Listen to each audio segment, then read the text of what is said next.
చేయకపోతే ఎలా? ఆ గ్రహాలు శాంతిస్తేనే కదా ఇల్లు బాగుపడేది. ఆ గ్రహాలతో పాటు ఈ గ్రహానికి కూడా పూజ చేయించండి అత్తయ్య.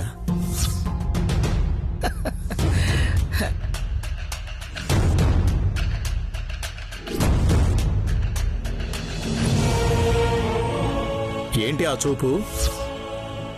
ఉన్నమాటే కదా అన్నాను. నేను కాదు, ఈ ఇంటికి పట్టిన గ్రహాలన్నీ ఆ సిద్ధు సంపదల రూపంలోనే ఉన్నాయి.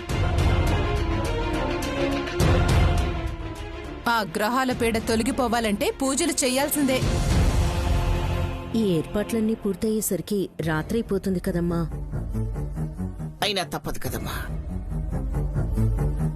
గ్రహశాంతి చేయించలేదు అంటే ఈ బాధలు ఇలాగే ఉంటాయి. నీ కూతురు ఈ ఇంట్లోకి ఏ ముహూర్తాన్ని అడుగుపెట్టిందో కానీ ఆ క్షణం నుంచే ఆ సిద్ధు సంపదలు రాహుకేతువుల్లా మమ్మల్ని మింగేయాలని చూస్తున్నారు. దమయంతి, ప్రతిదానికి నా కూతురే కారణం అన్నట్టు మాట్లాడతావేంటి? నా కూతురి వల్ల మంచి జరిగినా నీకు మాత్రం చెడుగానే అనిపిస్తుంది. అమ్మా, అత్తయ్య అనే పదానికి అనే హక్కుంటుంది అని నీవు.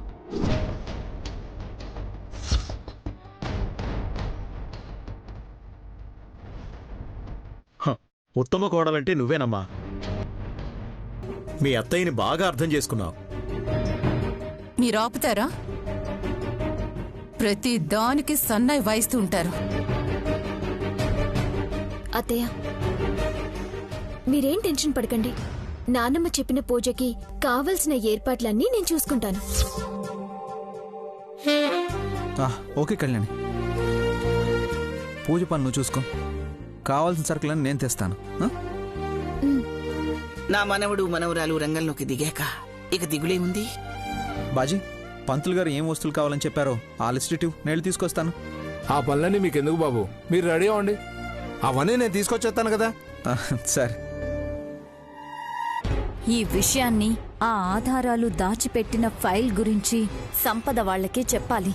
వీళ్ల ఏర్పాట్లు వీళ్లు చేసుకుంటుంటే తన ఏర్పాట్లు తను చేసుకుంటుంది. పదండి, ఏర్పాట్లన్నీ చేద్దాం. ఏంటే ఏదో ఘనకార్యం చేయబోతున్నట్టున్నావు? అబ్బే అదేం లేదండి. అత్తయ్య గారు కలసం శుభ్రం చేయమన్నారు కదా. దానికంత హడావుడెందుకు? అంటే టైం లేదు కదండి, అందుకని. సర్లే వెళ్ళు, వెళ్ళా పంచుడు.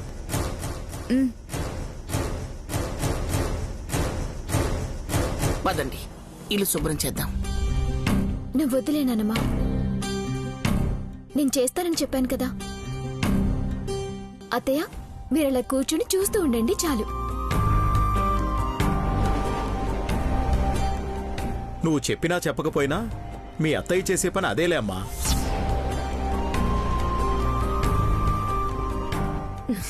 పదండి, ఏర్పాట్లన్నీ చేద్దాం.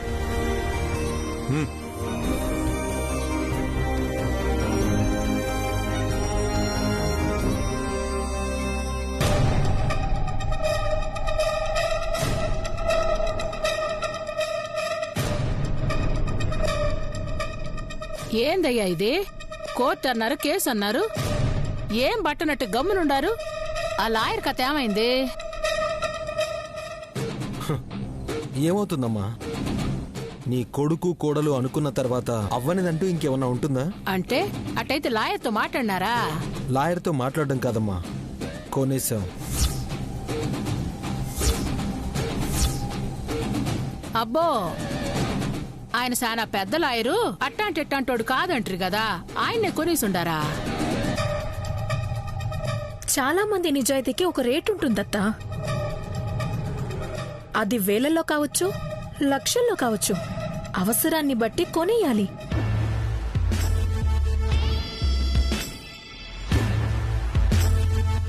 లాయర్ని కొన్నారు, బానే ఉంది, కానీ మరి కోర్టులో సంపద గెలిచినట్టేనా? చిన్న సమస్య ఆ శౌర్య ఇంట్లో ఉందమ్మా. అది మన చేతికొస్తే సంపద గెలిచినట్టే.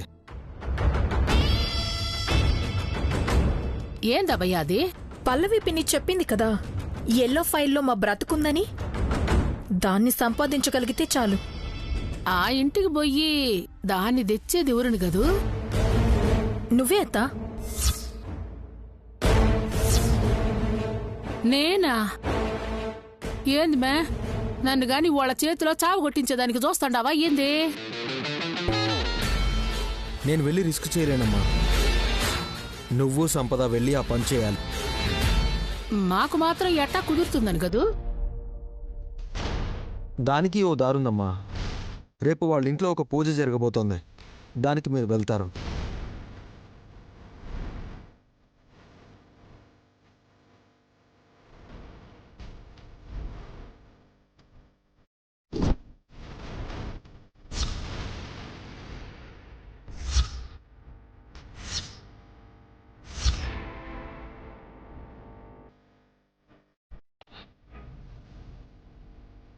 నువ్వు చెప్పినట్టు చేస్తే ఆ బ్యాగ్ మనకి దొరక్క యాడికి పోద్ది? మాతో పెట్టుకోవడంతోనే శౌర్య వాళ్ళ బ్యాడ్ టైం స్టార్ట్ అయిందత్తా. రేపు ఆ ఫైల్ నా చేతికి వచ్చిందంటే వాళ్ళ పని ఫినిష్.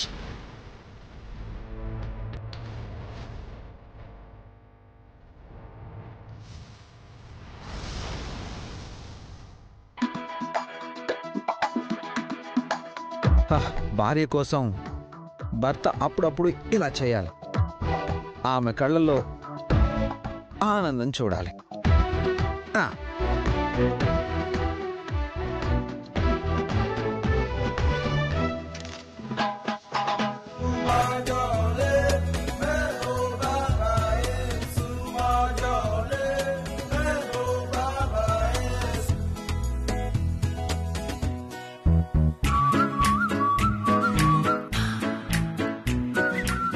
హలో హలో ఆఫీసర్, ఏం చేస్తున్నారు? భార్య కోసం భర్త చేస్తున్న ప్రేమామృతం, సేమియా పాయసం. మీరు చేసింది చాలు, తప్పుకోండి, నేను చేస్తాను. హలో హలో, ఏంటి భయమా? ఎందుకు? నా పాయసం టేస్ట్ చేశాక అయ్యో నేనింత రుచిగా పాయసం నేనెప్పుడు చేయలేకపోయానే అని బాధపడాల్సి వస్తుంది. అంత బాగా చేస్తారా? నాకు తెలీదు, బట్ ట్రై చేస్తాను. వద్దు ఆఫీసర్, బాగుండదు. ఏంటి నా వంట? కాదు, మీరు వంట చేయటం. కూల్ కళ్యాణి, ఎప్పుడు మీ పెర్ఫార్మెన్స్ మాత్రమే కాదు, మా పెర్ఫార్మెన్స్ కూడా మీరు చూడాలి. వద్దని చెప్తున్నాను కదా ఆఫీసర్, ప్లీజ్.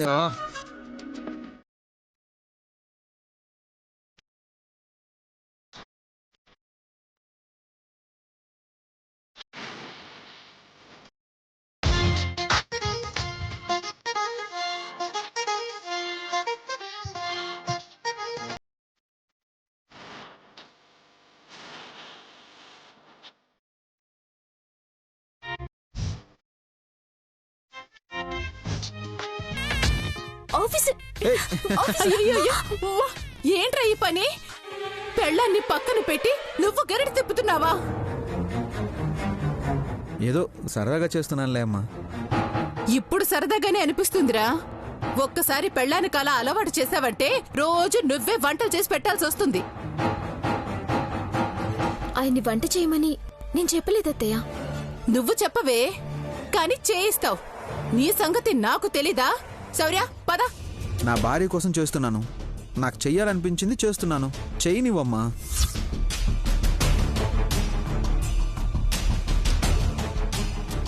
ఉద్యోగం లేదని ఇల్లు నీకు అప్పగించి ఈవిడ ఉద్యోగానికి బయలుదేరింది. ఇలా వంటలు చేసి తినిపిస్తుంటే రేపటి నుంచి వంటగది కూడా నీకే అప్పచెప్తుందిరా. ఆ పరిస్థితి తెచ్చుకోకు. అమ్మమ్మ నువ్వు పద, నువ్వు కాసేపు బయట కూర్చో. పద పద పద పద. నువ్వు వెళ్ళి బయట అలా కూర్చో. ఏం చేస్తున్నారు ఆఫీసర్? నువ్వు ఇక్కడ నుంచి ఒక్క ఇంచు కూడా కదలడానికి వీల్లేదు. ఆఫీసర్, చెప్పాను కదా.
ఏం చూస్తున్నారు మేడం?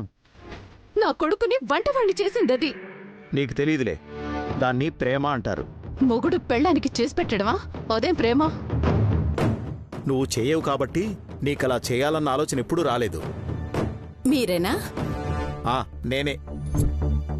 కొడుకు కోళ్ళు ఏకాంతంగా ఉంటే ఏంటి పని? కళ్యాణి నా కొడుకుని ఎలా మాయ చేస్తుందో చూస్తున్నా. చూసింది చాలే, పద. వయసు పెరిగింది కానీ బుర్ర పెరగలేదు. ఆగండి.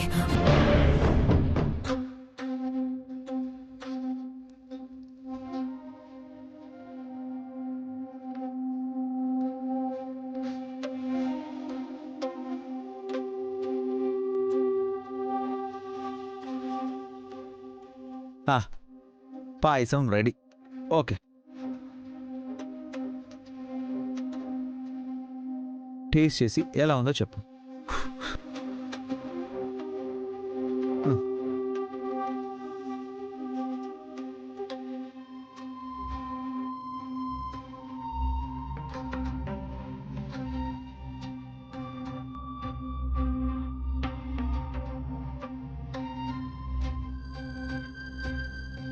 వావ్, చాలా బాగుంది ఆఫీసర్.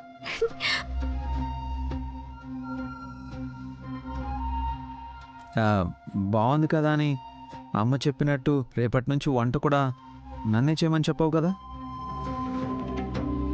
భర్తకి ప్రేమగా వండి పెట్టడంలోనే భార్యకి నిజమైన ఆనందం దొరుకుతుంది.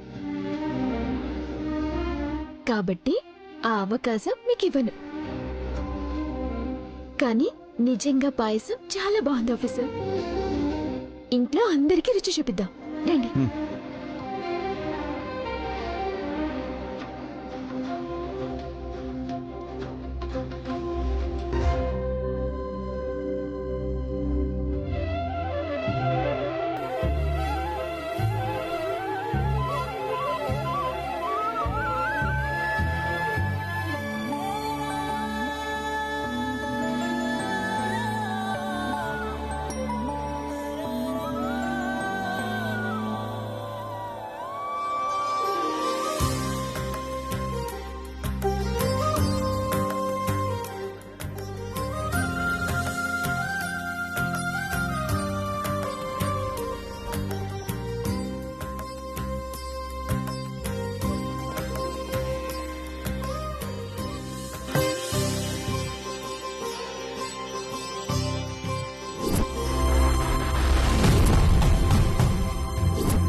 ఒరే సిద్ధు, నాకు భయంగా ఉందిరా.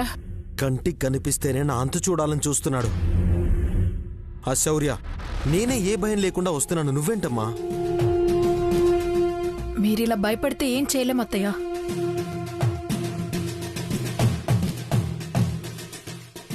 ఈ నవధాన్యాలు ఎక్కడ పెట్టమ్మా?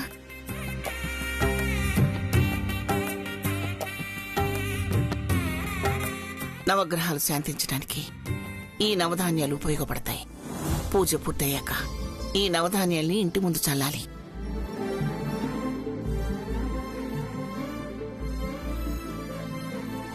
ఎందుకమ్మా? ఇవి మొలకెత్తాయి అంటే మంచి జరుగుతుందని అర్థం. చూద్దాం ఏం జరుగుతుందో. ఇంటిల్లిపాది ఈ విధంగా పద్ధతిగా పూజ చేస్తుంటే మంచి జరగకుండా ఎలా ఉంటుందమ్మా? శౌర్య కళ్యాణి ఎక్కడా? ఆ శివపార్వతుల్లా పూజలో నా మనవడు మనవరాలు కూర్చుంటే అంతే చాలు. కూర్చోండి. నమస్కారం అమ్మా. నమస్కారం అండి. పూజకు కావలసిన ఏర్పాట్లన్నీ పూర్తి చేసినట్టున్నారుగా? అవును పంతులు గారేశాడు. అమ్మ వస్తాను అంది, ఎందుకు ఏంటి అనేది చెప్పలేదు. అమ్మ వచ్చిందంటే వీళ్ళందరూ ఊరికే ఉంటారా?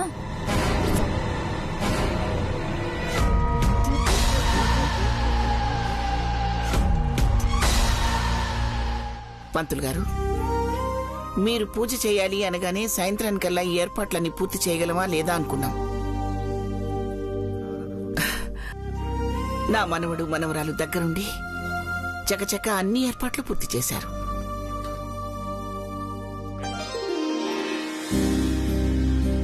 మనసులో సంకల్పం చేసుకుని మొదలు పెడితే కాని కార్యం ఉంటుందా అమ్మా?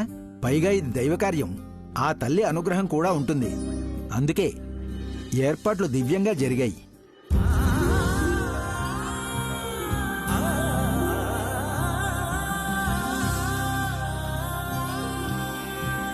ఇంకా రావాల్సిన వాళ్ళు ఎవరైనా ఉన్నారమ్మా? ఉండాల్సిన వాళ్ళందరూ ఇక్కడే ఉన్నారు. మీరు పూజ మొదలు పెట్టండి. అలాగే అమ్మా.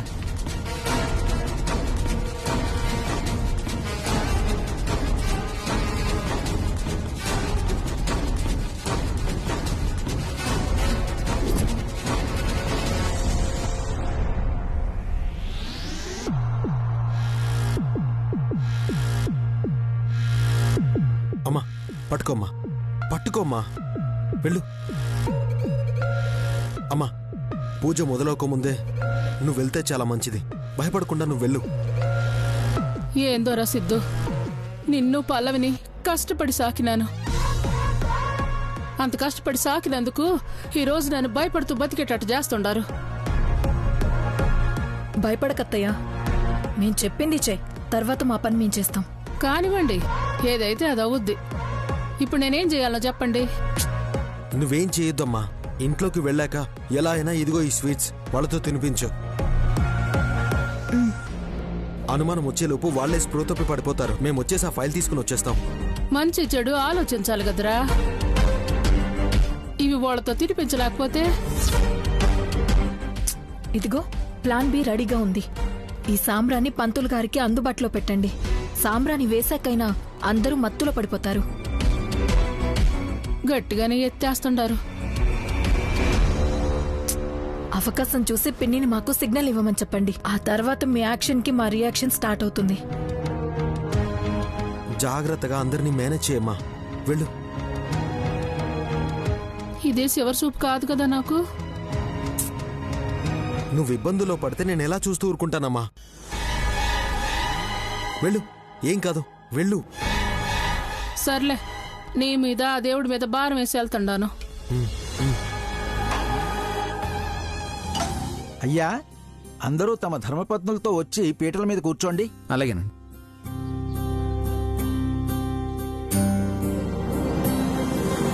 పంతులు గారు చెప్పింది జంటల్ని అనుపమా.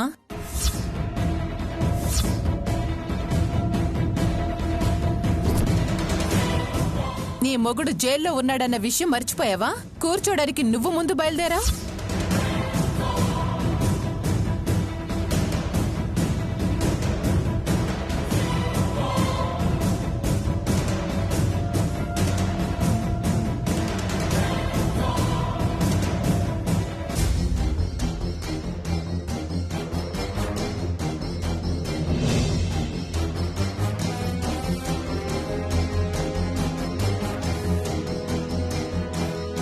నేనేమీ కూర్చోడానికి వెళ్ళలేదు దమయంతి.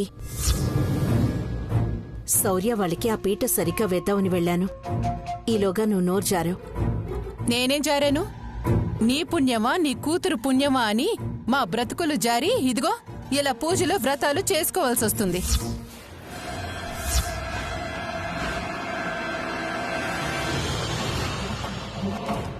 ఎప్పుడే మాట్లాడాలో తెలీదా నీకు? శుభవాని పూజ జరుగుతుంటే ఆ మాటలేమిటి? ఎప్పుడూ ఎవరొకరిని బాధ పెట్టింది. నువ్వు ప్రశాంతంగా ఉండలేవా?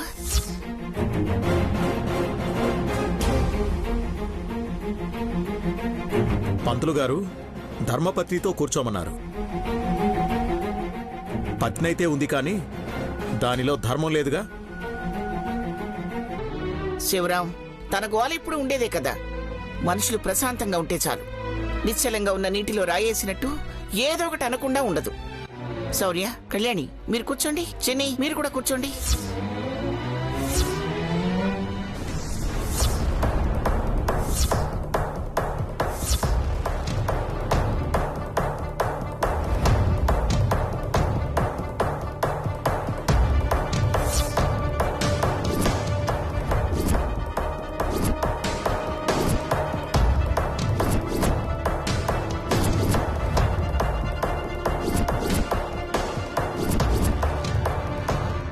పల్లవి ఆగో